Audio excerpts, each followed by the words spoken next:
Well, I mean, we can't, worry about how it's scheduled. We've seen it back-to-back nights. The defensive side of the ball has not been there. And we can say, hey, we're tired. It's an excuse. It's, but I'm not buying it. We have to do better.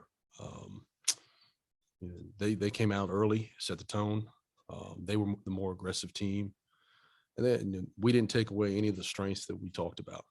The paint, the transition, the offensive rebounds.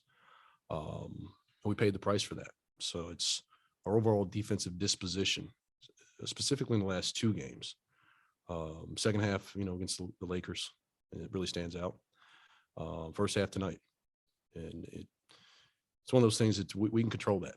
Now, whether they make shots or not, our approach on that end of the floor has to get better.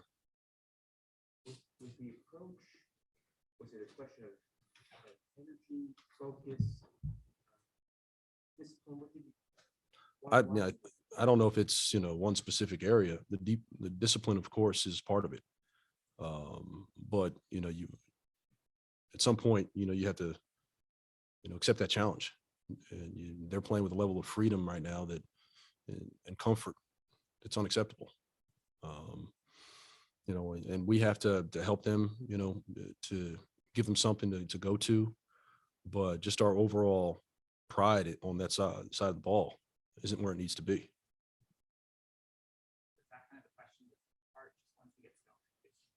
Yeah, I mean, he saw his first one go in. He's really been struggling from the 3-point line. I think under 10% over the last 5 games or so. Then explodes for a big night, and it's not for, you can't let a guy just kind of ease into it, and then start getting more and more confidence. He had a heck of a game, 44 points, and really kind of spearheaded their offense. So we got to, lock into a guy like that and not let him get going. I know it might not be the best game to ask after, but what have you seen from Thomas's 3-point shooting?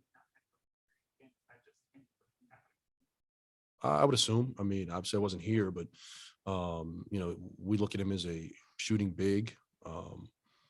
He hasn't been able to kind of get a rhythm, in and out, in and out.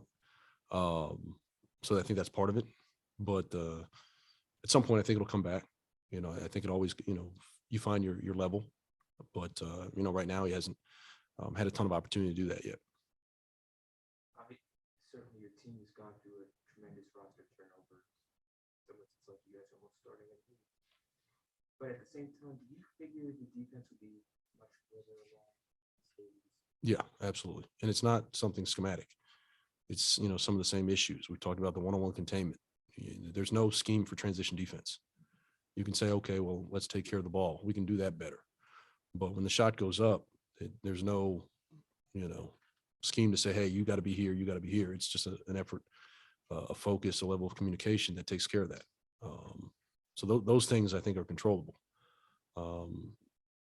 Some of that is just the want, the care, and the urgency. And right now we're not seeing it. Did you consider a change rotation? Well, it's easy to say, hey, it's just the starting group. It's everybody. You don't let a team score 120 plus points on just one unit. I think everybody got a taste of it, and I thought, to their credit, we did a decent job of battling back, in the second half. I think cut it into double digits. I think got to 7. So gave ourselves a chance. Maybe ran out of steam, with it being a back-to-back, but it should never have gotten to that. I mean, we shouldn't have to, kind of dig ourselves out of those type situations. Did you enter the game intending to go with particular rotation stints that you did with Daniel? Was that the plan heading into the game when you mapped out how you would substitute? No, I think, the game kind of takes a life of its own, and you're kind of reading the flow. The unit that was out there, I thought was, especially in the second half, was better. So I let him run a little longer. I thought TB had a great stretch. Sato had some good minutes ish. Corey. So, you kind of run with that unit that kind of chipped away at it.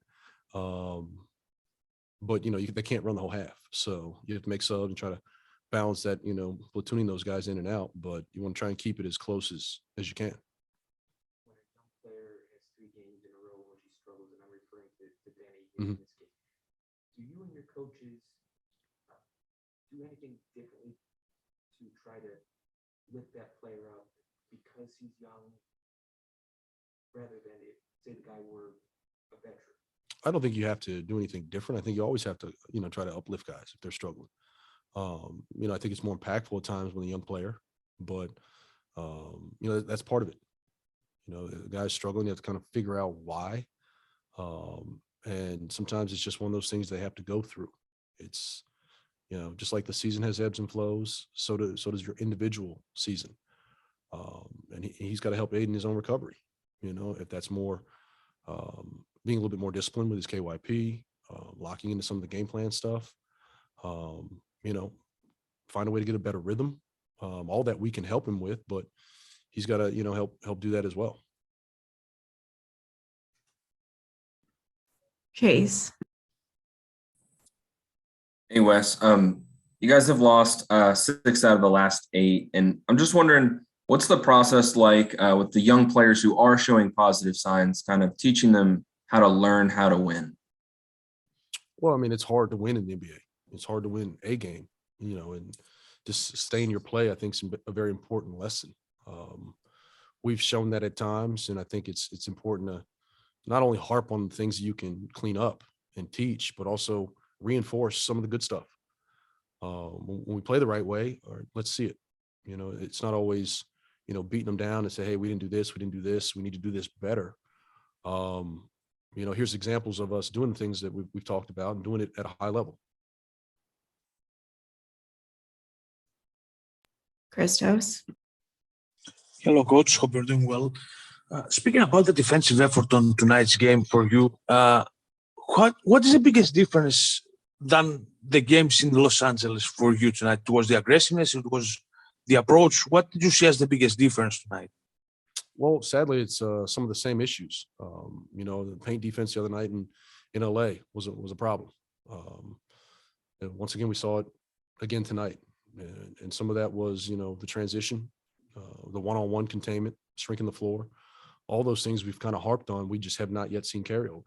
And I think that's important, moving forward, and it's regardless of the scheme, regardless of the initial action, when plays break down, can we stand in front and guard our guy? Do we show a physical presence, behind that, and we always say, trust your help, don't rely on it. Right now we're doing a lot of relying, and that's it's not a good recipe. Thank you very much. That's it, Coach. Thank you for your time. Appreciate it.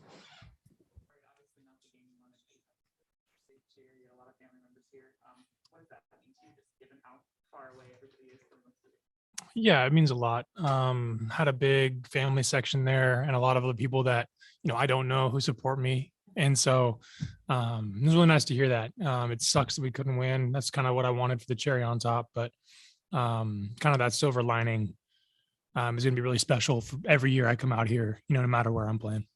How do you, as a young player, kind of deal with not just the overall ebbs and flows, but kind of these low moments and making sure you're focused on the right things in your mind? No, that's exactly it. It's probably one of the biggest adjustments I've had to make coming into the NBA. Dealing with these low moments, you kind of learn from guys who have been there and done that. You learn how to kind of shower games off, take the good things and learn from the bad. Mistakes are made a lot throughout the course of a season from everybody, but it's only bad if you don't learn from them. So being really critical, looking at yourself in the mirror and, learning from mistakes is kind of a habit you have to develop. 35. Yeah. That's friends and family, but yeah, 35 in my group.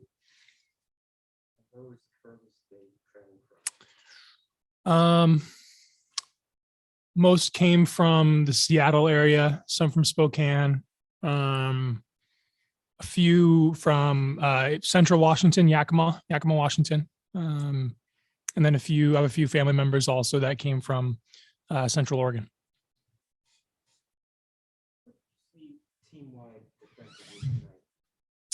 Yeah, I mean, they made a lot of tough shots. I mean, when a guy like Josh Hart gets going, it's hard to stop him. He made a lot of really tough ones, and when you see those guys, when you let those guys see the ball go through the hoop early, it's tough to stop. So our defensive effort, especially at the beginning of the game, we gave up about 40 points in the first quarter. It was an uphill battle from there. So we got to come out better, come out stronger with more of intensity, especially on these second nights in a back-to-back. Last night it was kind of maybe the issue of taking more pride in your defense. Where do you feel like the team is at in terms of that? Totally. I mean, we all can do it, 1 through 15. Absolutely. And everyone's not going to doesn't need to fix the same thing. Everyone's got different weaknesses and strengths on the defensive end of the floor. And if everybody gets, 2 to 5% better, we're all going to be better as a unit. And our defense we've proven that our defense can be really good when we care about it. And, all of us across the board got to make an effort to be better. Both you and Rudy seem to be hitting a really high clip on 3-pointers. How do you feel about that playing with him? Oh, it's been awesome to see. Rudy's been doing it for a long time now. It's been about a month and a half where he's been really shooting the ball well. And it's great to see that confidence that he has in his game. Everyone knows what he can do in the mid range and at the rim, but adding that third layer is really good for Rudy. So I'm really happy to see him, succeeding from a high level, especially out there, kind of completing his game. Chase. Hey, Corey. You individually have shot significantly better from 3 on the road this year than at home. I'm wondering, have you noticed that? And is there any rhyme or reason to it? I have noticed it. I don't know why that's the case. Nothing really changes besides which bed I sleep in. So I can't, it might just be backdrop or, I don't know, the food we have or something like I've noticed it and I'm continuing to try to figure out why that's the case. And just what made Josh Hart so difficult for you guys tonight? Any good scorer and good player, when they see the ball go in the room and go in a lot in the first part of the game, gives that confidence. And he's really good at putting his head down and getting downhill. And when he can add in some threes, it's a really tough combo to stop. And, we kind of woke up a little late. And by the time we did, he was kind of off and running. Christos. Hey, Corey, hope you're doing well. In the game against the Clippers was Reggie Jackson. The game against the Lakers was LeBron, and tonight was Josh Hart. There's always a player who find confidence and have a great night against your defense. What did you see about that, and what is you need to do to improve your defensive effort during this for the next games? Actually, yeah. I wasn't in here for Coach West's interview, but we talked about pride. Having a pride, in making, not just being there to try to guard somebody, but make them miss, and make them do what you want them to do rather than them just playing with freedom.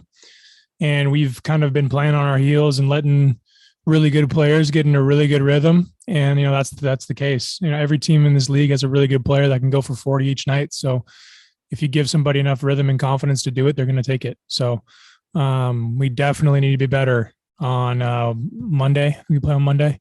Because there's a lot of guys over on the other side that can fill it up. thank you very much. That's it, Corey. Thank you.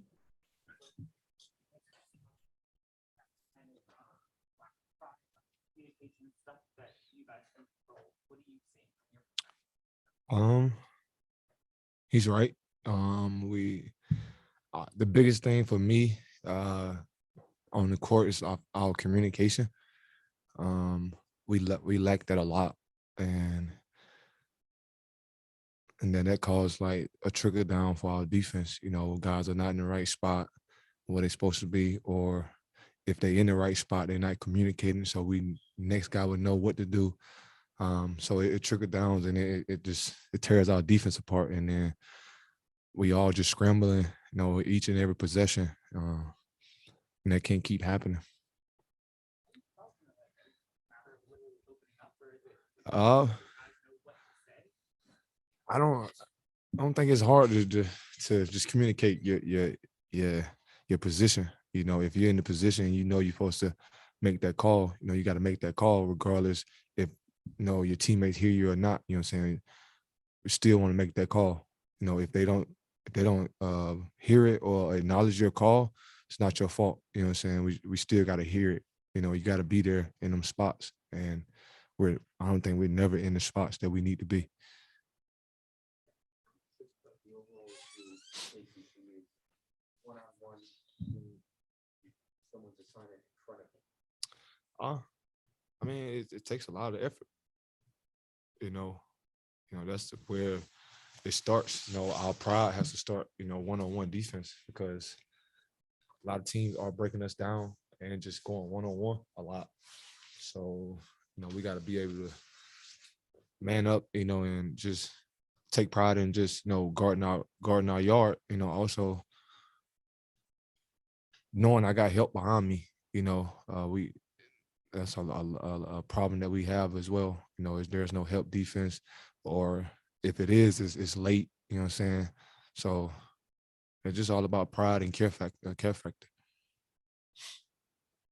Is there anything that anybody can do, one person to rally everybody to get to that pride and care factor? I would say, more just lead by example.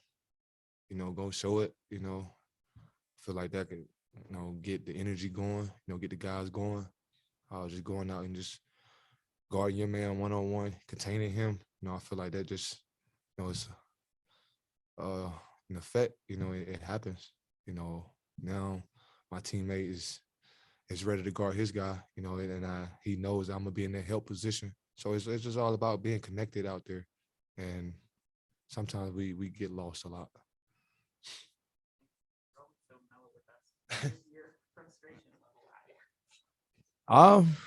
That's just not really much frustration.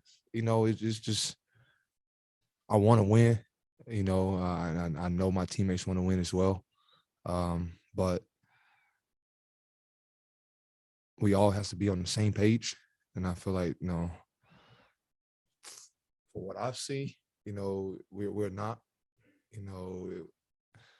Sometimes it feels like we are on the same page on the court, and then sometimes it's just like we don't even know each other. We just out there playing, like pick up on the outside court, and that hurt us a lot.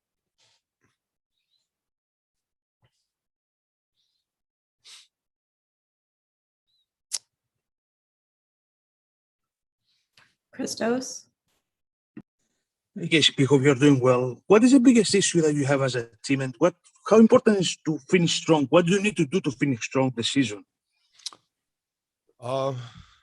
Everybody got to buy in right now. I feel like, 16 games left, I want to say, maybe 15, 16 games.